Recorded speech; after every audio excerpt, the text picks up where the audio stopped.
continuamos esse bloco conversando com o deputado federal Esperidião Amin e perguntamos a ele sobre a questão da quarta ponte, se seria a solução viável hoje para a trafegabilidade na Grande Florianópolis. Afinal, essa é a saída encontrada pelo atual governo para que possa dar mais mobilidade aos cidadãos que por aqui circulam. Deputado, o senhor foi governador e prefeito de Florianópolis. Temos aí as imagens do projeto da quarta ponte. R$1 bilhão vão ser investidos para que essa ponte e a área do contorno possa ser viabilizada. É a solução para o tráfego na capital? Bom, eu não posso deixar de cumprimentar o governador, pelo menos por ele priorizar, né, uma obra de tal magnitude para ser uma quarta ligação entre a ilha e o continente. Acho que o projeto é uma outra questão, mas a prioridade merece o cumprimento e o aplauso de todos nós que gostamos de Santa Catarina e gostamos da sua capital e da região. A dúvida que eu tenho, e se fosse dar um conselho, eu pediria para verificar, é a seguinte: colocar mais tráfego no umbigo, né, a ligação do estreito com a ilha, o umbigo. Vão ser 4 pontes caindo em um espaço de 500 metros. No mesmo umbigo, não a beira-mar que já está congestionada. Quando eu estava terminando a beira-mar, o Beto Stodic dizia que era uma obra espiridiônica, de tão grande, né, quase faraônica. Hoje a gente vê que ela está congestionada. Se você abrir ali a janela, vai ver que está congestionada. Então, é mais tráfego no mesmo umbigo. Se a Ponte Hercílio Luz voltar à vida, mais tráfego no mesmo umbigo. Seja com uma faixa, 2 faixas ou 4 faixas, mais tráfego no mesmo umbigo. Eu mandaria fazer um estudo comparativo de custo e de benefício de um túnel ligando, por exemplo, Serraria, Barro da Serraria, que fica aí em São José, ou até mesmo Biguaçu, iria para Biguaçu, com o norte da ilha. Por exemplo, a região de Santo Antônio, de Sambaqui, ou mesmo mais ao sul, em Tacupé. Pensando também nessa possibilidade já de uma saída norte, para tirar o tráfego do centro da cidade. Mais tarde, na do sul. Pedágio, quem quiser ir para a Universidade Federal, para Canageiras, para os ingleses, ou seja, para 60% da ilha, fora o centro é 60% da ilha, né? Universidade, São João do Rio Vermelho, Canasvieiras, ingleses, tudo que fica ao norte, né, da metade da ilha, e na metade maior, porque é uma metade mais gorda, né, o norte da ilha, tem mais superfície. Os alunos meus fizeram esse projeto na Universidade Federal em 2004. Mas aí, deputado, eu pergunto ao senhor... Ou seja, estou dizendo, eu mandaria fazer um custo, análise de custo e de benefício. Até para ser objetivo, essa ponte o senhor não faria se fosse governador? Não, eu mandaria fazer esse estudo primeiro. Eu quero saber, o túnel ligando o norte da ilha, vamos chamar a porção norte da ilha, com a porção do continente correspondente, é mais caro ou mais barato? Em termos de impacto ambiental, muito menos. Em termos de impacto visual, muito menos.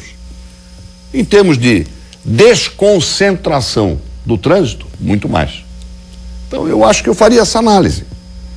Se for muita diferença de preço, que eu acho que não é. Transporte marítimo, eu pergunto ao senhor. Não, tudo isso complementa, mas nós estamos falando da ponte. Certo. Né? Eu estou respondendo a sua pergunta. Certo. Eu acho que o transporte coletivo tem que ser enobrecido. Os terminais que estão desativados criminosamente, no Jardim Atlântico, em Capoeiras, né, tem que ser reativados. Não tem cabimento que eu saia da Palhoça para ir trabalhar em Coqueiros, né, venha até a ilha, pegue um ônibus para ir para Coqueiros. É isso que se faz hoje. E o mesmo vale para Biguaçu.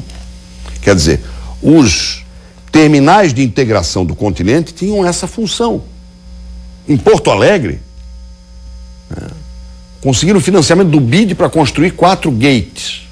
Lá são chamados de gates. Para quê? Para que nem todos os ônibus dos municípios da Grande Porto Alegre tenham que vir para o centro da cidade. Possam ter esses terminais de integração, como existe no metrô. Qualquer sistema de transporte coletivo. Estou perguntando aqui. Aí diz que é baldeação, é baldeação. Metrô não seria mais viável ao invés dessa ponte? Ligando a ilha ao continente e até Biguaçu? Já não foi inaugurado o metrô? Não, hoje não seria, né? O senhor que barcos russos, barcos holandeses, nós já escutamos isso há quanto tempo? Então, eu só quero dizer o seguinte: sobre a ponte, eu cumprimento o governador por priorizar por ter essa preocupação de colocar como a maior obra que ele anunciou até agora, né, uma solução para esse problema. Agora, eu apenas analisaria se o custo desta obra é maior ou menor do que a alternativa do túnel, inicialmente atendendo o norte da cidade e o norte do continente, desconcentrando o trânsito.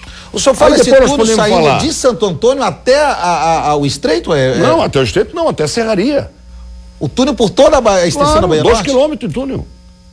Quantos quilômetros vai ter a ponte? Mais o sistema viário.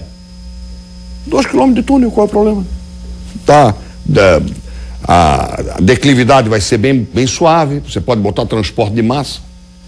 Quando você faz transporte de massa, você não deve ter mais do que 2% de rampa.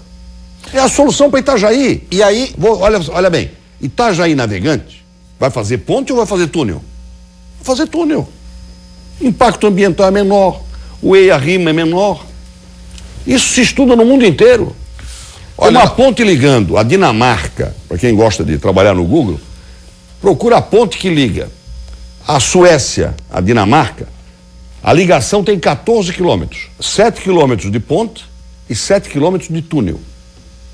É muito interessante, é uma obra, deputado, de engenharia. Eu vou dizer ao senhor aqui em relação a esse projeto. Mas manda fazer, só manda ver quanto é que custa. E aí está todo mundo comentando aqui, é interessante que de toda essa história que nós estamos vendo, é termos projetos para acompanhar. O senhor disse que alunos do senhor fizeram projetos. Alunos, eu tenho uma disciplina, minha disciplina na universidade, eu estou afastado agora, é empreendimentos e modelos de negociação.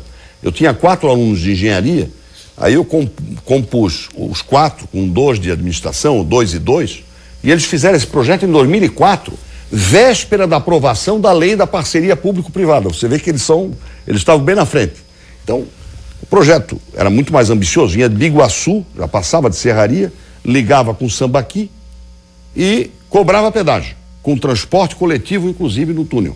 E eles mostraram, claro que é um trabalho superficial, que o custo não era maior do que uma ponte no umbigo da cidade. Então, só para deixar claro, está todo mundo comentando aqui no Face, eu acredito que diante do que disse o deputado, ele é contra ou é contrário ao projeto da forma como está construído. Eu acho que deve ter uma solução melhor. Eu sou mais simpático a outra. Agora, eu quero uma solução.